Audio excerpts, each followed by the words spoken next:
Olá, meu nome é Miriane, eu sou aluna de doutorado da UFSCar e o título do meu pôster é Diagrama de bifurcação da função período associada a uma família de sistemas hamiltonianos contínuos por partes planares.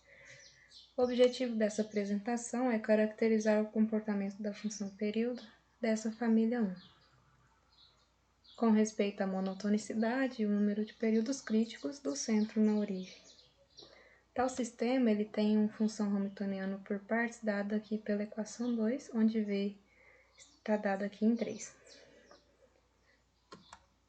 O sistema 1 ele tem uma simetria com respeito a ambos os eixos, o eixo x e o eixo y.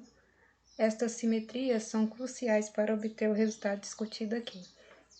Além disso, como o sistema ele é simétrico com respeito ao eixo y, nos permite garantir que para quaisquer valores de A e B, o sistema 1 tem um centro na origem. Antes de apresentar o principal resultado, deixa eu introduzir algumas definições de notações. A maior vizinhança de um centro, onde cada trajetória é uma função periódica, é o anel de período, denotado por esse P aqui.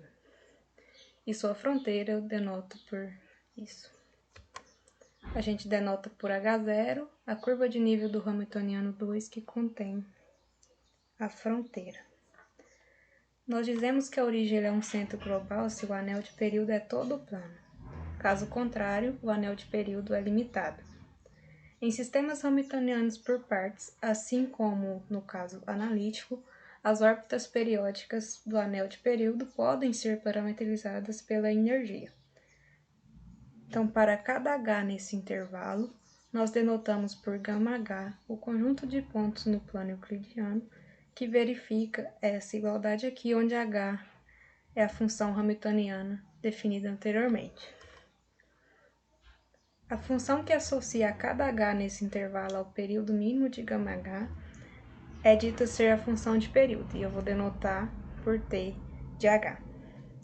Um centro vai ser isócrono se a função de período é constante.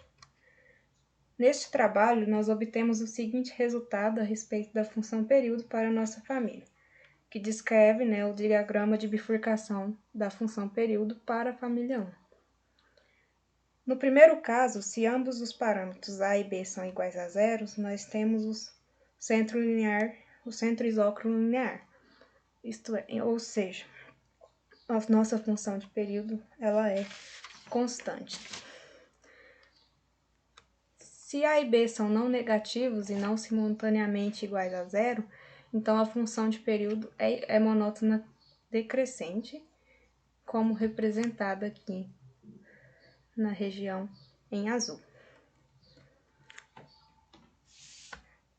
Sob as condições aqui do terceiro item, a gente tem que a nossa função de período ela é monótona crescente, como a gente pode ver aqui na região em verde. E por último aqui, no restante das regiões, a gente tem que a função período ela tem um único ponto crítico, que é um ponto de mínimo, como a gente vai ver aqui na região em roxo. Antes de apresentar a prova desse resultado, eu acredito que nesse ponto você está se perguntando as seguintes questões.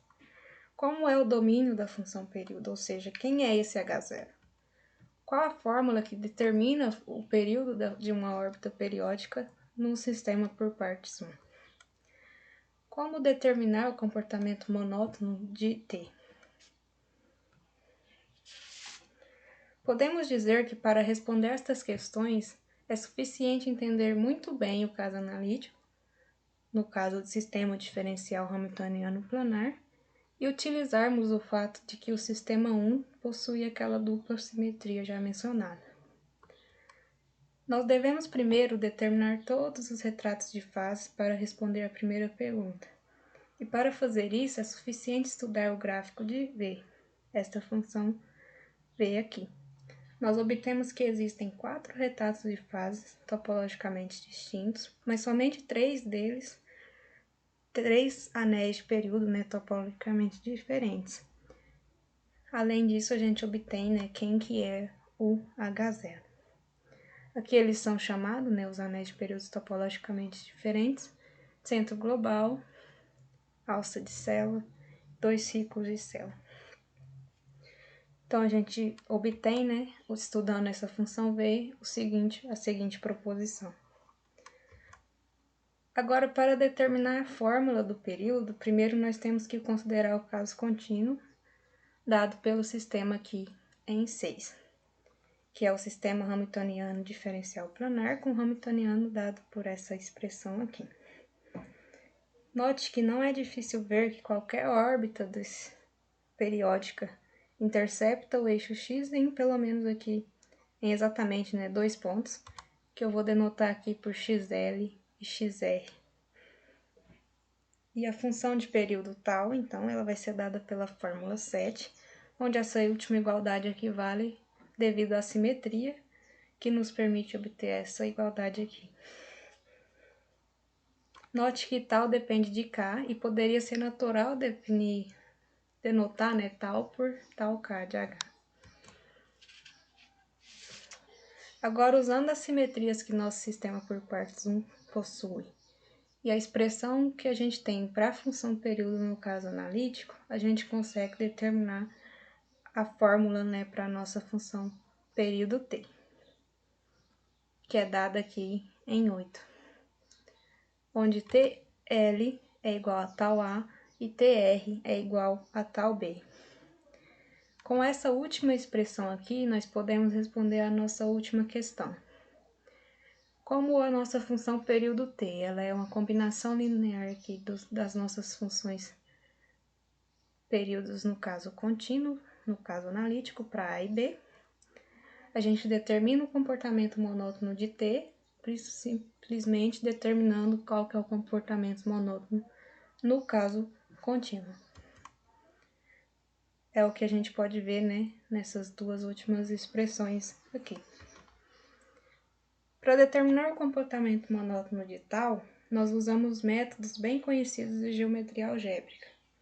A função período tal, ela satisfaz uma equação diferencial de segunda ordem, dada aqui na expressão 9, que é denominada equação de Picard-Fuchs. E essa equação x aqui, ela verifica a equação 10, que é denominada equação de Riccati.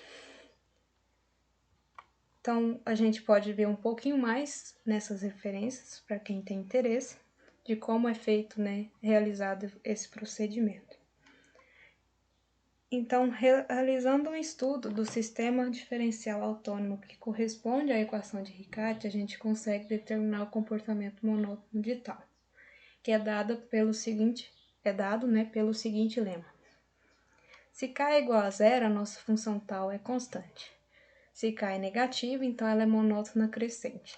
E se k é positivo, então ela é monótona decrescente. Além disso, a derivada de tal ela é monótona crescente para todo k diferente de zero. Isto é, a segunda derivada ela é não negativa. Além disso, é possível determinar que o valor de tal em zero é 2π. E a equação que determina aqui a derivada de tal em zero é menos 3kπ sobre 2.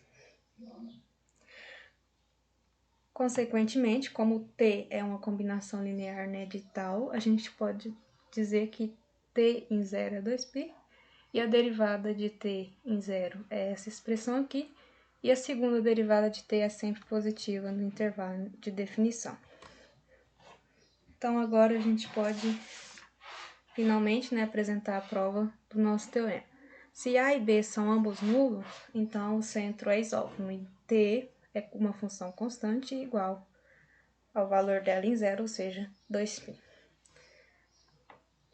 Os demais casos que eu não vou apresentar aqui é feito de uma maneira análoga aos que eu decidi colocar na apresentação.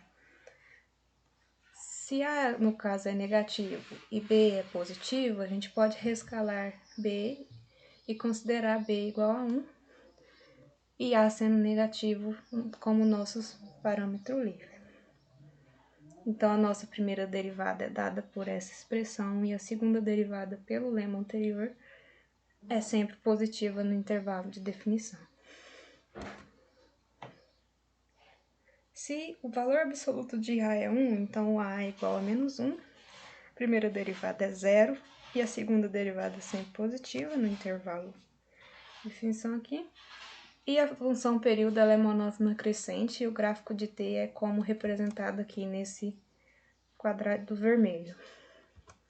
Se o módulo de A, o valor absoluto de A é maior que 1, então a gente tem que a derivada de t em zero é isso, é positiva, e a segunda derivada é sempre positiva, então a nossa função período ela é monótona crescente, e o gráfico de t é como representado na região verde, aqui na figura.